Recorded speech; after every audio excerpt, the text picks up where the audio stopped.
Hello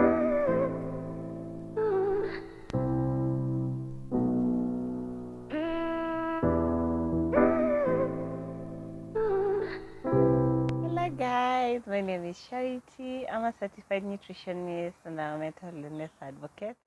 Welcome to my YouTube channel where I talk about life as a practicing nutritionist. I share helpful tips to aspiring nutritionists and everything in between. Please don't forget to subscribe. I I don't think I'll ever stop saying that until I get to my goal. Noticed there were no videos for the past 2 weeks, and I had decided to take a social media break from all my platforms and just put everything on hold and just sit still and relax. And that is what I'm going to talk about on this particular episode. How to tips from a nutritionist on how to take a break when you need it. Very, very helpful, especially if you're in a routine environment or when you feel lost, when you feel like you want to give up. This is a good thing. So please stay tuned, watch till the end. Don't forget to like, share, leave a comment about your experience with just feeling lost and just the need to shut everything down, shut off, and just take your me time and relax. So stay tuned. Welcome. Come, let's talk. So I have my journal. I just took this notebook, and this was what has been guiding me through the whole experience. And I had scheduled a day. I wanted to take a break from 17th until 30th, I think the last 2 weeks of the month. And I feel like I want to do this a routine, so I want to plan on how I'll cater my content towards the break, so that even if I'm away, my professional pages and also my YouTube channel does not suffer. Because if you've noticed, I've not posted anything since like 2 weeks ago, and signs that I felt I needed a break. And if you feel the same, then it's okay to do it. So the first sign was I was feeling irritable, I was tired, I was overwhelmed, I was anxious, and my panic attacks were getting closer and closer, because I felt like, I'm at this point in my life, I don't know what I'm doing. I feel like I'm just cruising through my life, and just a lot of comparisons on social media and seeing how other people are doing. Seeing how other people are doing, and I'm not doing the same, and I started feeling bad about myself, and then it led to just a spiral of my overthinking getting the best of how I usually overthink. So I felt, you know what, I just needed to put my phone down and reconnect with the aspect of myself that are making me feel bad.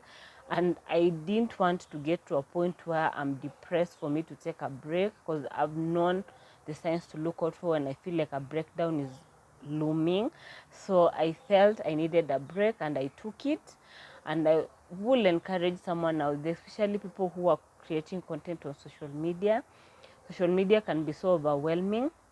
Sometimes you don't know when to take a break from being on social media and just enjoying your real life, like being present in the moment, meditating and all that. And that is what I needed the break for, to just re-strategize how I can balance between being a digital content creator, being on social media, and just being present in the moment, physical, and just enjoying people around me. So hence the journaling, which has really helped share day per day what I was doing the whole week, and then I leave pictures and videos of that specific day, what I did. So please stay tuned, and don't forget to share this YouTube channel. So come, let's start. The first day, which was on Monday, what did I do? I read a book. I Just the physical book, the digital book, and I actually quite enjoy it. It's called The Art of Being Alone by Runuka, and it just basically talked about embracing your solitude and not feeling bad about being alone and spending time with yourself, just your self-love discovery journey. And I actually quite enjoyed reading the book. Please read it if you feel like you're constantly feeling bad when you're alone, and not differentiating being lonely, alone, and being in your own company. Yeah, so the second day, I'll check my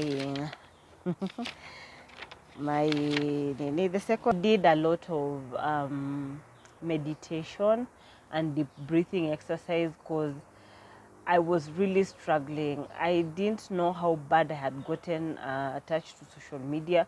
So constantly not scrolling on my phone, I just felt my fingers going up, up, up, up. So I did a lot of meditation and deep breathing when I felt like my thoughts were wandering off to social media, and the feeling of why did I delete these apps? I should have them on my phone. And the strength it took for me not to go to my Play Store and reinstall the apps. I really should applaud myself. So I did a lot of meditation and breathing day 2. Just took time, went to my favorite spot. If you've been watching me and I sit still, and I was asking myself all the hard questions of why I let myself get to this point. So it was quite invigorating and I liked it. So day three, I woke up early in the morning. I went for a 2K run. That day I really suffered because I had not really actively exercised. I was just doing mostly yoga and stretching and brisk walking. So I decided to push myself out of my comfort zone and go back to running. I did a 2K in the morning. This actually was a major day for me because I took myself out on a solo date. I went to Nairobi Museum. I lived the pictures as I talked. It was quite good, and I had tips to share for people who want to just take themselves out on a solo date.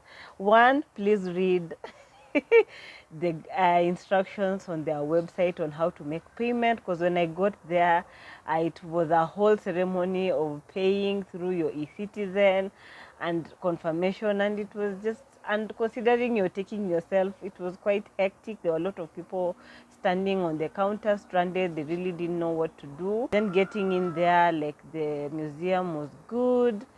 I will encourage you to wear comfortable shoes. If you carry water, you will not get in with it, so please hydrate properly and don't overdrink, because I didn't see a toilet anywhere. A washroom was outside, so if you're in there, you'll have to leave and come back. And the museum was so big, and I ended up walking. Thank God they had like sitting spots. I'll share pictures. I was taking time to just sit and relax because I was tired, and I also wanted to document and jot on my journal everything I was experiencing, getting the history and all these things. It was quite nice. I actually did enjoy day 3 for me because it took me out of my comfort zone to take myself out on broad daylight. And in the museum, there were a lot of students, there were a lot of couples, there were a lot of group friends. So the tendency of feeling out of place was, I started self-pity, but I told myself, you know what, you spent this money, so don't you dare start feeling that way. So I actually got to enjoy day 3 for me. And then the evening before I slept, I journaled everything on my actual journal. I can't share with you guys. This is just my itinerary about everything that I was jotting down. And then shopping after the the museum to just feel good about it. And I reflected a lot, because spending time with yourself, you get to understand what was going on and practicing gratitude. Day 4, I did a guided meditation. I usually 10 minutes to 15, because I can't go past 20 minutes. My mind starts to wander. I usually use Meditation Mountain to do my meditation, all of it. If you feel like you need, I'll leave the link in the description. And then I was supposed to try a new recipe or attend a cooking class, but I didn't want to leave because I was so beat from the museum tour. I actually walked for 14,000 steps. I was so tired when I got home, and then I just watched a YouTube cake recipe, how to make a marble cake, and then this is the marble cake I made. There's a day in the second week I did the same, so I did this marble cake, and this is how it turned out. It was quite sweet, and I didn't use an oven, so that was something new for me. The day with just taking a 15-minute walk around where I live to just calm my overthinking mind. Day 5, I woke up early, went for a nature walk. I was supposed to go to Karura Forest, but in Kenya we have like protests to reject the finance bill. So it was quite hectic. I was so scared. So I told myself I'm not going to go anywhere. So I went to the nearest arboretum where I live, and I just took a 1 hour 30 minutes walk around the nature, looking at trees, sitting down by the pond, watching the rippling effect of the water, and it was quite good. Actually did enjoy that alone time. I actually appreciate nature walks. Just I wasn't listening to anything, so I was just walking. And early in the morning, in Arboretum there are no people, so I was just alone, and it was quite good because there was just some needed peace and quiet. Evening, I spent the day, the evening and the night watching a documentary. I quite slept because it was about the universe. It was quite interesting, but it was too long, and I don't like documentaries. But I was pushing myself to do something I don't normally do, so I actually did enjoy it at some point before I slept off. On Saturday, I was supposed to volunteer to a charity, go to a local farmers market, but I was still scared of the situation in Kenya. So I actually just did laundry. And then my dad had a promising networking event, so I went with him to that event, and I actually got to learn a lot from the people we met, and the job prospects, and just how to network as a young millennial Kenyan, and not to just sit still and wait for opportunity to find you. You have to go out and find the opportunity. So it was quite a good day. And then I finished the day happy because I actually got a call back from one of the interviews I applied for, and I went for it yesterday. So I'm quite happy. Let's hope, keep our fingers crossed and hope for the best. On Sunday, that was day 7, I went for church from 9 to 11, and then I went for a small Christian community because we were animating mass on Sunday, so preparation and everything. And this is what I wanted to be intentional about in my spiritual life, to actively participate in church and just go back to my spiritual journey that I had started like about 2 years ago. And right now to be intentional about it, just being prayerful, walking in faith, and believing everything happens for a reason. So that is one thing I noticed that I had neglected in my life. This afternoon is my meditation time. I went to plan for the coming week and reflect on just how hectic that week was. That week was so hectic, and I really pray for Kenya. I hope we'll achieve what the protests were about. So I finished, and then day 8 was the beginning of the second week. I did a 30 minutes yoga session, and during this whole period, I wasn't even tempted to actually take my phone and install the apps. No, right now I was like, you know what, I don't want even to go back to social media. That was my thought exactly. So I spent the day just resting in the house and just relaxing and doing nothing, because I felt like the whole week had been hectic, and I never actually got time to actually just sit still and relax. So Monday was that day for me, and then I was just grateful for the yoga session and documentation. Then day 9, I was supposed to go for swimming pool. The swimming pool next to us wasn't open, and I wasn't really comfortable because the protests were really taking root. Like, I think last week was the height of it all. It was really bad. People died, and I told myself I don't want to be in the mix of that. I will support hashtag reject finance bill, but I will reject finance bill in the comfort of my home, and just offer my help in one way or another. So I never got quite to go for my swimming lessons. So I just got back home, and I started now journaling because I had started to overthink, because when you see in the news how everyone is being treated, and the police treating Kenyans as if they're not Kenyans, it was quite hectic on me. So day 10 and the rest of the days, I really didn't do much, because all the activities that I was supposed to do on day 10 up to day 14, which was the last week, was just jumbled up with everything that was going on in Kenya, and the dying and the protests and the shootings.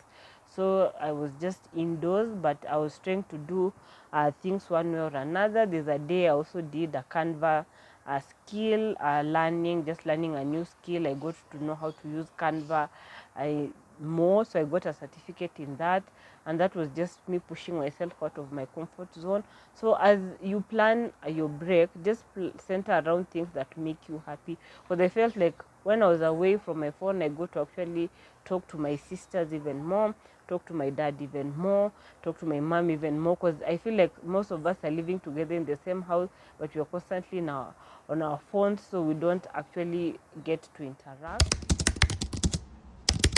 And I feel like some of the lessons I learned from the break was to just take time to reconnect with yourself, take time to meditate and reflect on your life.